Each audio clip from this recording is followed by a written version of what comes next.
திருப்பி போகிற ஐடியாவே இல்லை ப்ரோ, ஐ எம் கம்மிங் அப்படின்னு சொல்லிட்டு ஒரு தரமான ட்ரெய்லர் கட்டை இப்போ ரிலீஸ் பண்ணிருக்காங்க ஜனநாயகன் டீம்லேருந்து. ஸோ ட்ரெய்லர் பார்த்த உடனே ஃபஸ்ட்டு வந்த ஒரு ரியாக்ஷன் என்னென்னா, படம் நம்ம எதாலும் நினச்ச மாதிரி ஒரு ஸ்பெகுலேஷன் போச்சில்ல, இந்த படம் வந்து பகவான் கேசரி படத்தோட ரீமேக் தான் அப்படின்னு சொல்லிட்டு. கண்டிப்பாக பகவான் கேசரி படத்துலேருந்து நிறைய சீன்ஸ் வந்து இந்த படத்தில் இன்ஸ்பயர் பண்ணி எடுத்திருக்காங்க. பட் ஃபுல்லாக அப்படி எடுத்திருக்காங்களான்னு கேட்டால் நம்ம படம் வந்தால் தான் தெரியும். பட் இந்த ட்ரெய்லர் பார்க்கும்போது நமக்கு விஷயம் நல்லாவே புரியுது. பகவான் கேசரி படத்துலேருந்து நிறைய விஷயங்கள் இந்த படத்தில் அப்படி தான் இருக்குது. ட்ரெய்லரில் வந்து அதுக்கு ஒரு தனி தைரியம் வேணும் இந்த மாதிரி ரிலீஸ் பண்ணுறதுக்கு. ஓகேடா, இந்த ஸ்பெகுலேஷன்ஸ் இருக்கே, நம்ம ஏன் வேறு மாதிரி ட்ரெய்லர் கட் பண்ணலாமல் அப்படிலாம் எந்த முடிவும் எடுக்காமல் இதுதான்ப்பா படம், இதுதான் நீங்கள் வந்து பார்க்க போகிறீங்க அப்படின்னு சொல்லிட்டு எச் வினோத் ரொம்ப ஒரு தைரியமான மூவ் பண்ணிருக்காருன்னே சொல்லலாம். இதுதான் கதை, இப்படிதான் இருக்கும், ஃபர்ஸ்ட் ஹாஃப் இப்படி தான் இருக்கும், செகண்ட் ஹாஃப் இப்படி தான் இருக்கும், இன்டர்வல் தான் அப்படின்னு சொல்லிட்டு ட்ரெய்லர்லேயே வந்துட்டு ஒரு கதையோட மெயின் பார்ட்டை வந்து ரிவீல் பண்ணிருக்காருன்னே சொல்லலாம். விஜய் சாருக்கு இந்த சால்ட் அண்ட் பெப்பர் லுக் ரொம்ப ரொம்ப சூப்பராக இருக்குன்னே சொல்லலாம். பட் அவர் கேரக்டருக்கு ஏற்ற மாதிரி நம்ம அமிதாப் பச்சனுக்கு வந்து இவர் ஒரு அப்பாவாக பண்ணுறாரு அப்படிங்கும் போது அதுக்கான ஒரு லுக்கு தேவைப்போது கண்டிப்பாக அந்த லுக்கை வந்து டெலிவரி பண்ணிருக்காருன்னே சொல்லலாம். ஸோ எனக்கு வந்து அந்த கதையில் வந்துட்டு நான் நீ பகவான் கேசரி சொல்கிறியே, நீ பகவான் கேசரி பார்த்துட்டே அப்படின்னு நான் கேட்கலாம். நான் பகவான் கேசரி படம் பார்க்கல, பட் சீன்ஸ் என்ன பார்த்துருக்கேன். அங்கே என்னென்ன கேரக்டர் யாராவது ப்ளே பண்ணிருக்காங்க. இங்கே ஆப்வியஸாக நீங்கள் சொல்ல போனால் ஸ்ரீலா கேட்டதாக அமிதாப் பச்சன் ப்ளே பண்ணுறாங்க. அங்கே வந்து காஜல் பண்ண கேட்டதாக இங்கே பூஜா கிட்டே ப்ளே பண்ணுறாங்க. அங்கே பாலையா சார், இங்கே விஜய் சார். அது மட்டும் இல்லாமல் நமக்கு ட்ரெய்லரில் வந்து கௌதம் மேனன் சாரை காட்டவே இல்லை. கண்டிப்பாக வந்து கௌதம் மேனன் சார் தான் வந்துட்டு மமிதாவோட அப்பாவாக இருக்கார். ஏன்னா அங்கே சரத்குமார் சார் அந்த ரோல் ப்ளே பண்ணியிருந்தார்.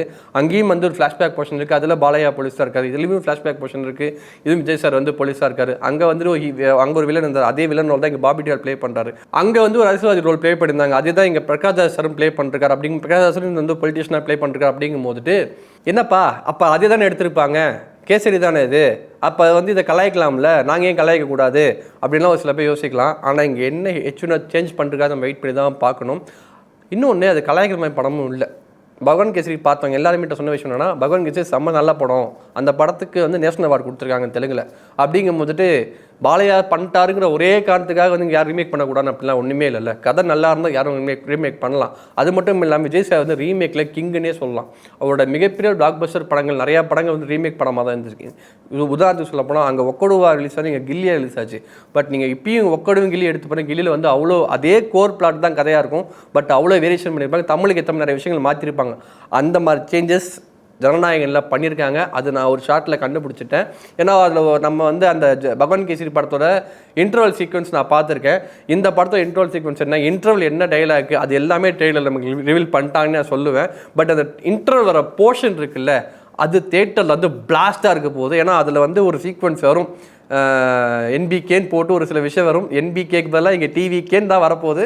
ஏன்னா அதையுமே வந்துட்டு ட்ரெய்லரில் காட்டாங்க. தளபதி வெற்றி கொண்டான் தான் நம்ம விஜய் சாரோட பேர் அப்படின்னு சொல்லிட்டு. ஸோ இன்டர்வலில் டிவிகேங்கிற சிம்பிளும் வரும்.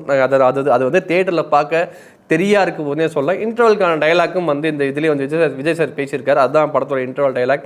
அப்படிங்கும் போது பட் நிறைய விஷயங்கள் புதுசாக இன்க்ளூட் பண்ணியிருக்காங்க. அந்த ஓம்ங்கிற பிளான் ஆகட்டும், செகண்ட் ஆஃப் வந்து படம் எதை நோக்கி போக போகுது. ஏன்னா நிறைய வந்து அந்த பொலிட்டிக்கலுக்கான விஷயங்கள்லாம் நிறைய விஷயம் பேசியிருக்காங்க. ஏன்னா அந்த பொலிட்டிக்கல் விஷயம் அப்படிங்கும் போது அது வந்து எப்படிப்பா சும்மா மக்கள் நல்லது பண்ணணும், அரசியல் எப்படின்னு சொல்லி கிளாஸ் எடுக்க போகிறாங்களா அப்படிங்கிறது இல்லாமல் ப்ரெசண்ட்டாக விஜய் சாருக்கு அரசியல் போனதுக்கப்புறம் என்னென்ன பிரச்சனைகள் இருக்கோ, அவரை பற்றி யாரால் என்னென்ன சொல்கிறாங்களோ அதுக்கெல்லாம் பதில் சொல்கிற மாதிரியே வந்துட்டு ட்ரெய்லரில் வந்து ஏகப்பட்ட விஷயங்கள் வச்சுருக்காங்க. இனி திரும்பி அசிங்கப்பட்டுருவேன் இப்படிலாம் சொல்கிறவங்க எல்லாம் நான் சொல்கிறது ஒரே ஒன்று தான், நான் வந்து திரும்பி போகிற ஐடியாவே இல்லை, ஐம் கம்மிங்கிற சொல்கிற விஷயமாகட்டும், மக்களுக்கு மக்கள் வந்து அவனை கொண்டாடிட்டு இருக்காங்க, இப்போ கொண்டு அவன் கடவுள் ஆகிடுவான் அப்படிங்கிற ஒரு விஷயமாகட்டும், ஏகப்பட்ட ப்ரெசன்ட் போர்ஷனுக்கு ஏற்ற மாதிரியும் ரியல் லைஃப்பில் நடந்த சம்பவங்கள் வச்சும் ஒரு சில ரிலாக்ஸ் வந்து ட்ரெய்லர் வச்சுருக்காங்க. பட் எல்லாம் ட்ரெய்லர்லேயே படம் இப்படி தான் இருக்க போகுது தான் போக போகுது. விஜய் சாரோட கேரக்டரையும் விஜய் சாரோட அரசியலையும் பேஸ் பண்ணி தான் செகண்ட் ஆஃப் மூவ் ஆக போகுது நம்ம காட்டிட்டாங்க. ஸோ நமக்கு அந்த கிளாரிட்டி கிடச்சிட்டே சொல்லலாம். எனக்கு என்ன அப்படின்னா, இந்த படம் வந்து ரிலீஸ் ஆனதுக்கப்புறம் நிறைய பேர் வந்துட்டு எப்பா இதை கொஞ்சம் அப்படி ஓட்டலாமா, இல்லை அப்படி கொஞ்சம் ஓட்டலாமா, எனக்கு கொஞ்சம் கேசரியமாக இருக்கேப்பா அப்படின்னு கலாய்க்கிறதுக்கு ஒரு சில பேர்லாம் வரலாம். அவங்க எல்லாருக்கும் எச்சினத்தை வந்து ஆடியோ லைஃப்லேயே பதில் சொல்லிட்டாரு, ஐயா இது தளபதி படம் அப்படின்னு சொல்லிட்டு. ஸோ தளபதி படத்தில் என்னென்னலாம் இருக்கும், விஜய் சார் படம்னாலே அது வந்து ஒரு கமர்ஷியல் ஃபீஸ்ட்டுங்க, அவர் கமர்ஷியல் கிங். ஏன்னா ஒவ்வொரு காலகட்டத்தையும் கமர்ஷியல் படங்கள் எடுத்து மக்களை ரசிக்க வைக்கிறதுங்கிறது மிகப்பெரிய இம்பார்ட்டன்டான விஷயம் தான். ஏன்னா 6 வயசுலேருந்து 60 வயசு வரைக்கும் ஒரே ஒரு ஆள் என்டர்டெயின் பண்ணால் ரொம்ப கஷ்டமான விஷயம், ரொம்ப கஷ்டமான ப்ராசஸும் கூட.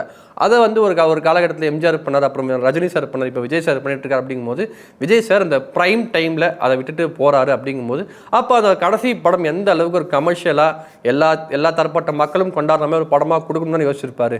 அதுதாங்க ஜனநாயகன். அது வந்து அந்த படத்தோட ரீமேக்காக இருந்தேன், இந்த படத்தோட ரீமேக்காக இருந்தேன், அது தளபதி பண்ணால் அது பிரியாணியாக மாறிடும். அதுதான் ட்ரெய்லர் ரீமே எனக்கு தெரியுது. அனிருத் பர்ஃபெக்டாக பண்ணியிருக்கார். இது வரைக்கும் ஒரு சாங்கு ஒரு பிஜிஎம் கூட ஐயோ என்னடா அது இப்படி இருக்கே அப்படின்னு சொல்கிற மாதிரிலாம் இல்லவே. ராவண மவன்டா நேற்று அந்த பாட்டு ரிலீஸ் ஆச்சு. எனக்கு அதுவுமே பாட்டு மண்டையிலே ஓடிட்டு இருந்துச்சு. இப்போ அந்த பாட்டோட சீக்வன்ஸை ட்ரெய்லரில் எங்கடா வைப்பாங்கன்னு நான் யோசனையே இருந்தேன். சரியான மூமெண்ட்டில் ட்ரெய்லர் பீக் ஆகிறது அங்கே தான் சொல்லலாம். ராவண மவன்டான்னு சொல்லிட்டு விஜய் சார் வந்துட்டு ரத்தத்தை அப்படியே நக்கிட்டு அந்த அருவாள் எடுத்து வருவார். ஐ மீன் ஒரு வெப்பன் எடுத்துகிட்டு வர்றாரு. பிளாஸ்டாக இருந்துச்சு.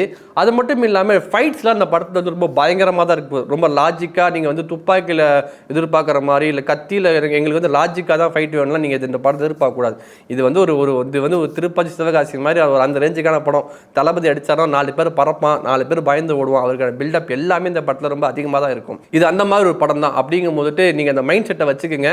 ரொம்ப இல்லை எனக்கு லாஜிக் வேணும், இந்த லாஜிக் ஓட்டைகள்லாம் இருக்குது அப்படிலாம் யாருமே பார்த்தீங்கன்னா வந்துட்டு உங்களுக்கு படம் வந்து ஒர்க் அவுட் ஆகாமல் கூட போகலாம். இது ப்ராப்பராக ஒரு கமர்ஷியல் படம். விஜய் சாரோட கேரக்டரும் அந்த மீட்டரும் புரிஞ்சிச்சுன்னா நீங்கள் படத்தை செமையாக என்ஜாய் பண்ணுவீங்க. அதில் டவுட்டே வேணாம். ஹெச் வினோத்தோட பொலிட்டிக்கலுக்கு வந்து நிறைய பேர் ஏன்னா அவரோட பொலிட்டிக்கல் ஆங்கிளுக்கு வந்து ரொம்ப இதாக இருக்கும். ஏன்னா அவர் வந்து இன்டர்வியூவில் பேசுகிற விஷயம் ஆகட்டும் எல்லாமே ரொம்ப செமையாக பேசுவார். அப்படிங்கும்போது அவரோட பொலிட்டிக்கலுக்கான விஷயம் எவ்வளோ உள்ளே வச்சிருக்காரு அப்படிங்கிறத நம்ம வந்து நோட் பண்ணி ஆகணும். டிவிகேக்கான ரெஃபரன்ஸ் நிறையா வந்து இந்த படத்தில் இருக்கலாம். ஏன்னா வந்துட்டு அபியஸாக வந்துட்டு விஜய் சார் அரசியலுக்கு போனதுக்கு அப்புறம் தான் எடுக்கப்பட்ட படம். அப்படிங்கும்போது கண்டிப்பாக அதுக்கான விஷயங்கள்லாம் நடந்திருக்கும். சோஃபார் எல்லாருமே வந்துட்டு சாட்டிஸ்ஃபைட். ட்ரெய்லர் பீக்டு எல்லாமே நடந்துருச்சு. ஜனவரி 9 ஜனநாயகம் ரிலீஸ் ஆக போகுது. அதுக்கப்புறம் வந்துட்டு நமக்கு இந்த லாஸ்ட் டைம் அப்படிங்கிற எதுவுமே இல்லை. ஸோ கொஞ்சம் ரேட்லாம் கொஞ்சம் ஒதுக்கி வச்சுட்டு தமிழ் சினிமாவில் கிட்டத்தட்ட ஒரு 33 வருஷம் ஒரு ஹீரோவாக இருந்து ஒரு உச்சத்தை தொட்டு என்னை இப்போ அந்த உச்சத்தில் இருக்கும் போது இல்லைப்பா போதும் நான் மக்களுக்கு அரசியல் பண்ணி செய்ய போகிறேன் அப்படின்னு சொல்லிட்டு விலகி போகிற டிசிஷனை இது வரைக்கும் தமிழ் சினிமாவில் வந்துட்டு எந்த பெரிய நடிகரும் மார்க்கெட் இருக்கும் போது அந்த டிசிஷன் எடுக்கலை. ஒருத்தர் எடுத்திருக்காரு. அவரோட போகிற பாதை அது வெற்றி படையாக அமையாமல் போகலாம். ஆனால் இந்த முடிவு இருக்குல்ல, அந்த முடிவு எடுக்க ஒரு கட்ஸ் வேணும். அப்படிங்கும் போது அதுக்கு வந்து ஒரு ஃபேர்வெல் தானேங்க. ஒரு ஃபேர்வெல் தான். ஒரு ஆஃபீஸில் ஒருத்தர் வேலை விட்டு போகும்போது கூட சரி ஓகே பார்த்து பத்திரமா போய்டுவாங்க, ஆல் தி பெஸ்ட் சொல்லுவாங்கள்ல. அது மாதிரி வந்துட்டு எல்லா தரப்பட்ட ஃபேன்ஸும் விஜய் சாரை கொண்டாட நான் நம்புறேன். ஏன்னா நிறையா பேர் வந்து ஆடியோ லான்ச் அன்னைக்கு நிறையா fans, mean Suriya sir fans, Ajith sir fans, Rajini sir fans, Kamal sir fans, Dhanush sir fans, Simbu sir fans, SK fans, Simbu fans நிறைய பேர் எல்லாருமே வந்துட்டு நாங்கள் வந்து ஒரு பிக்கஸ்ட் என்டர்டெய்னர் நாங்கள் மிஸ் பண்ண போகிறோம்னு சொல்லிட்டு நிறைய பேர் ட்வீட் போடுறதை பார்த்தேன்.